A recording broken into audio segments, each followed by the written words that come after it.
جناب محمد رسول اللہ صلی اللہ علیہ وسلم کی پھوپھی، تو آپ صلی اللہ علیہ وسلم ان کے گھر میں آرام فرما رہے ہیں۔ اچانک جب اٹھے تو حضور صلی اللہ علیہ وسلم مسکرا رہے ہیں۔ آپ صلی اللہ علیہ وسلم مسکرا رہے ہیں۔ ام ہانی کہتی ہے کہ میں نے آپ صلی اللہ علیہ وسلم سے پوچھا کہ مسکرانے کی وجہ کیا ہے؟ کہتے ہیں حضور صلی اللہ علیہ وسلم نے فرمایا کہ مجھے خواب میں اللہ رب العزت نے دکھایا کہ میری امت کے کچھ لوگ وہ تختوں پر ایسے بیٹھے ہیں کہ جیسے بادشاہ تختوں پر بیٹھتے ہیں، اور وہ سمندری راستے سے جہاد کر کے اسلام کے پرچم کو بلند کرنے لگے۔ پھر تھوڑی دیر پھر آرام تھا، پھر جب اٹھے تو پھر آپ مسکرا رہے۔ انہوں نے پوچھا تو آپ صلی اللہ علیہ وسلم نے فرمایا کہ جو لوگ اس لشکر کے اندر شامل ہوں گے اللہ نے ان لوگوں پر جنت کو واجب کر دیا۔ اب ایک 9 سال کی چھوٹی سی بچی ام حرام، وہ یہ سارا واقعہ دیکھ رہی ہے۔ وہ فوراً آپ صلی اللہ علیہ وسلم کی خدمت میں آتی ہے کہ یا رسول اللہ، آپ اللہ سے دعا کیجیے کہ میں بھی اس لشکر کے اندر شامل ہوں۔ تو حضور صلی اللہ علیہ وسلم نے ان کے لیے دعا کی۔ حضرت ام حرام رضی اللہ تعالی عنہ کہتی ہے کہ پھر وقت گزرتا گیا، ہم مدینے کے اندر آئے، پھر ان کی شادی بڑے مشہور صحابی ہے احادیث کی روایت کے اندر حضرت عبادہ بن صامت رضی اللہ تعالی عنہ سے کہتے ہیں کہ شادی کے بعد 10 سال مدینے کے اندر گزر گئے، آپ صلی اللہ علیہ وسلم دنیا سے چلے گئے۔ سیدنا صدیق اکبر کے خلافت کا زمانہ آیا، ابو بکر صدیق کی دنیا سے چلے گئے، لیکن میں اس انتظار میں۔ ام حرام کہتی ہے کہ میرا اتنا پختہ عقیدہ اس بات پہ تھا کہ جب محمد رسول اللہ صلی اللہ علیہ وسلم نے اس لشکر کی شمولیت کا اعلان میرے لیے کر دیا تو مجھے یہ یقین تھا کہ جب تک میں اس لشکر میں شامل نہیں ہوں گی مجھے موت نہیں آ سکتی، مجھے موت نہیں آ سکتی۔ لیکن اس انتظار میں بیٹھی جناب محمد الرسول اللہ دنیا سے چلے گئے، لیکن لشکر روانہ نہیں ہوا۔ صدیق اکبر کا زمانہ آیا، وہ دنیا سے چلے گئے، لیکن لشکر روانہ نہیں ہوا۔ فاروق اعظم کا زمانہ آیا، وہ دنیا سے چلے گئے، لیکن لشکر روانہ نہیں ہوا۔ عثمان غنی کا زمانہ آیا، ان کے دور خلافت کے اندر ام حرام کہتی ہے کہ میں اپنے گھر میں بیٹھی تھی، باہر ایک ندا لگانے والے نے، گلیوں کے اندر ایک آواز لگانے والے نے آواز لگائی کہ شام کا امیر معاویہ ایک بحری لشکر تیار کر رہا ہے کہ جو لشکر سمندری راستے سے جہاد کرے گا، جو لشکر سمندری راستے سے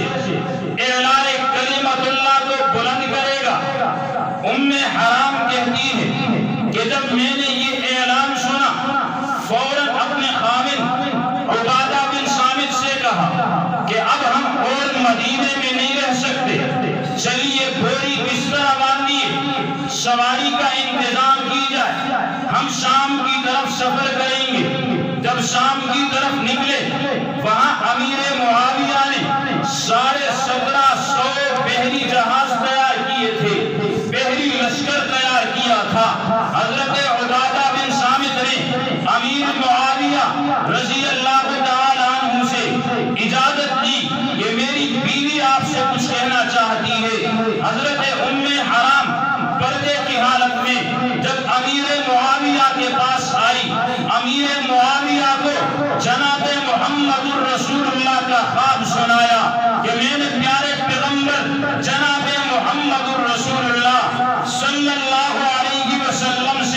یہ سنا تھا کہ جناب محمد الرسول اللہ فرما رہے تھے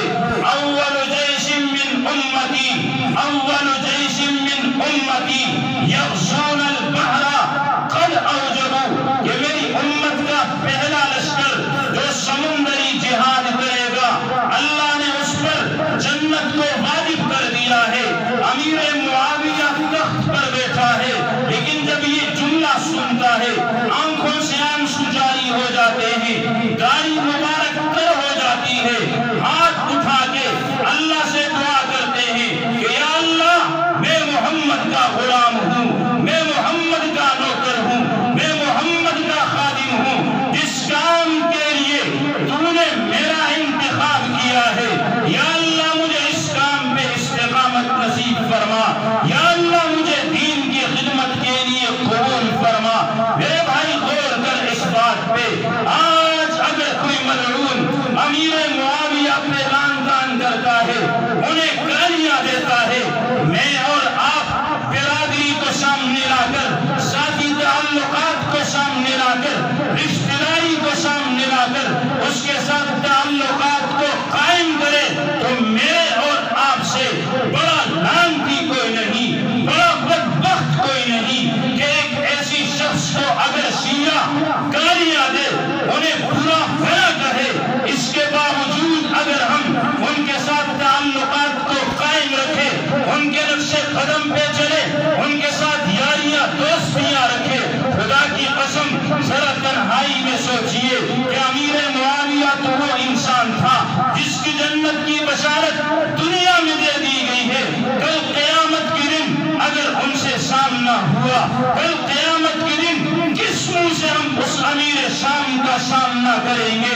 اس امیر معاویہ کا سامنا کریں گے کہ تو نے تو دین کی اتنی خدمت کی کہ آدھی دنیا سے زیادہ پر اسلام کا پرچم لہرایا، اپنا سب کچھ محمد عربی پہ قربان کر دیا، لیکن ہم نے برادری کے لیے تیری دشمنوں کو، ان لعنتیوں کو ساتھ ملایا، ہم نے ذاتی تعلقات کے لیے شیعوں کے ساتھ رشتوں کو استعمال کیا، کس منہ سے ہم اس کا سامنا کریں گے؟ تو آج تمام کے تمام اس مسجد میں بیٹھ کر یہ عہد کرے، یہ وعدہ کرے کہ ہم گلی کے اندر، کوچوں کے اندر، اپنی موٹر سائیکلوں پہ، اپنی گاڑیوں پہ ایک جملہ لازمی لکھیں گے کہ سلام امیر معاویہ۔ لکھیں گے کہ نہیں لکھیں گے؟ ہاتھ کھڑا کریں، کیا لکھیں گے؟ سلام امیر معاویہ، اس لیے کہ امیر شام تیری جاہ و منزلت کی قسم، تیرے دشمنوں کو ہم شکست دیں گے، نظریات کے اعتبار سے دیں گے،